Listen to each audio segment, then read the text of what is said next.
Hi, thanks for joining me on Tech with RKM.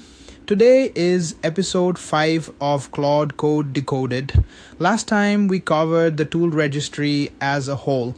Today we zoom into one specific tool that matters more than any other, the edit tool, the surgical file modifier that lives at the heart of every code change Claude makes. We'll look at why the tool takes old string and new string instead of unified diffs, how uniqueness matching actually works, and the invisible read tracking system that will refuse your edit if you didn't read the file first.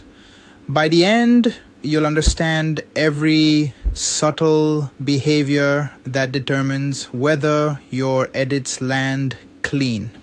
Okay, let's dive in. 3 things to anchor on. 1. Edit does not use patches. Every other AI coding tool you've seen uses diffs or patches. Cursor generates unified diff format. Devin generates patch files. Claude Code Edit does not. It takes an old string, an exact substring of the file, and a new string that replaces it. That's the entire mechanism. 2. Uniqueness is enforced. The old string must appear exactly once in the file for the edit to succeed. If it appears 0 times, the edit fails with a not found error. If it appears more than once, the edit fails with a not unique error and asks you for more context. 3. There's a hidden read tracking system. Claude Code tracks which files have been read in the current session. If you try to edit a file you haven't read, the edit fails. You must read before you edit, every time. Let me walk through why old string and new string instead of patches. There are 2 reasons. First, uniqueness enforcement is easier with substrings than with line numbers. Line numbers can shift as edits happen. A patch that says change line 42 becomes wrong the moment any earlier edit adds a line. Substrings are position independent. If the old string is unique in the file, the tool always finds the exact location, no matter how many other edits landed first. Second, model errors are easier to catch. A patch is a compact instruction that's hard to visually verify.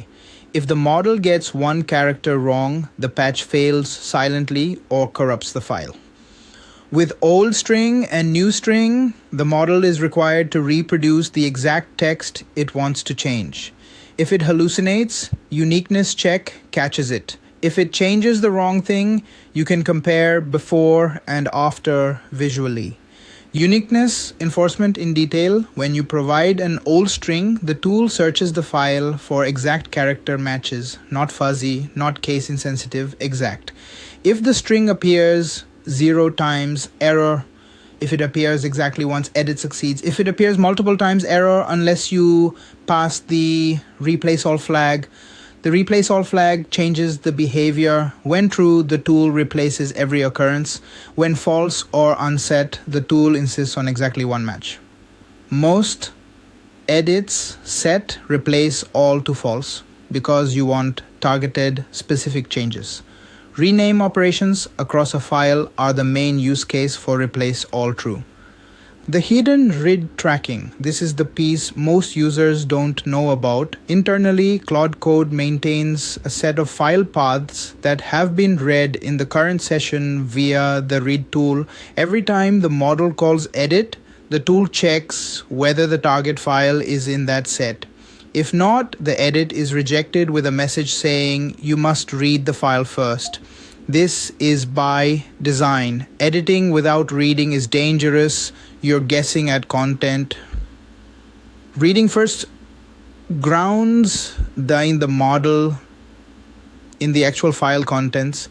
So the old string it provides is likely to be correct. So in the next few minutes, I'll cover the replace all flag in detail, the escape hatches when unique matching fails, and the anti-patterns that break edit okay, replace all in detail first. Replace all is the escape hatch when you actually do want to change every occurrence. Classic examples are renaming a variable across a file, renaming an import, changing a repeated string constant. In these cases, uniqueness enforcement gets in your way because there are 5 identical instances and you want them all changed. Pass, replace, all true, and the tool substitutes every match.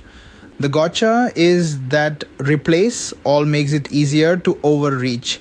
If you rename a variable called count to counter and count appears in comments too, you might change those two by accident.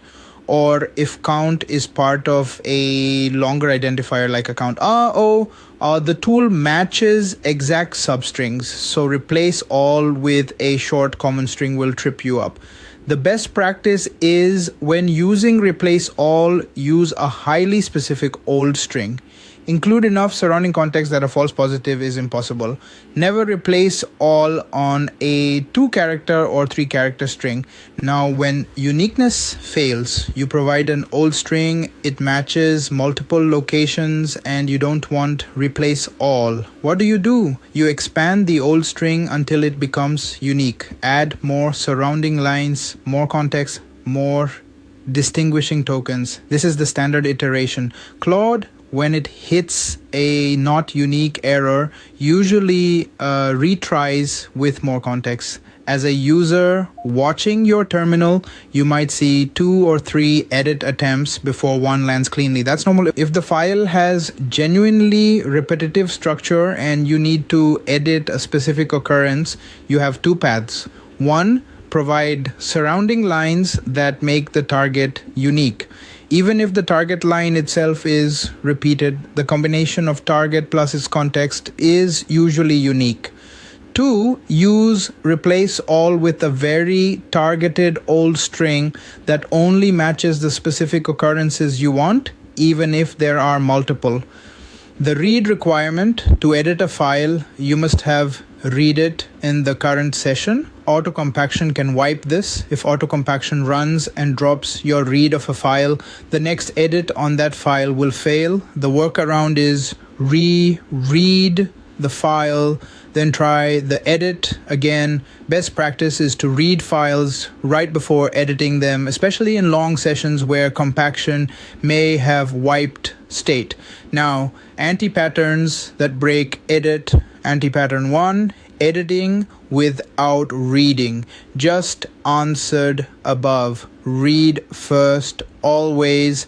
Anti-pattern 2, using replace all on a common substring. If you replace all on the word if, you'll destroy your file. Always use replace all with highly specific strings that carry surrounding context. Anti-pattern 3, hallucinating, white space, tabs versus spaces, trailing, new lines, line endings. The old string must match the file exactly. Copy paste from your read output when possible. If the file uses tabs, use tabs. If it uses CRF line endings, that matters. Anti-pattern 4, editing very large sections. If your old string is a 1,000-line block and your new string is a 1,000-line block, the odds of a subtle mismatch grow. Prefer multiple targeted edits over one giant edit. Better yet, use the right tool for wholesale rewrites. That's what it's for. Anti-pattern 5, forgetting that edit is side effecting. Unlike read or grep, edit changes the file on disk. It's not reversible without an undo mechanism. If you're in default mode, you'll see the diff before it lands. In accept edits mode, it just happens. Be intentional about mode. A useful pattern for power users. When making complex edits, always read the file right before editing it, even if you read it earlier. This grounds the model, refreshes the tracking state, and eliminates hallucination risk. Then make the smallest possible edit that accomplishes your goal. Repeat. Quick recap, edit uses old string and new string, not patches. Uniqueness enforced, one match required unless, replace, all true. Read tracking prevents editing files you haven't read. Replace all is powerful and dangerous. Use with highly specific strings. When unique matching fails, expand context in the old string. Edit is side effecting, mode matters. Tomorrow/commands series episode 3/init plus/resume plus/exit, the session lifecycle commands. Subscribe so you don't miss it. Drop a comment with the trickiest edit failure you've hit. See you tomorrow.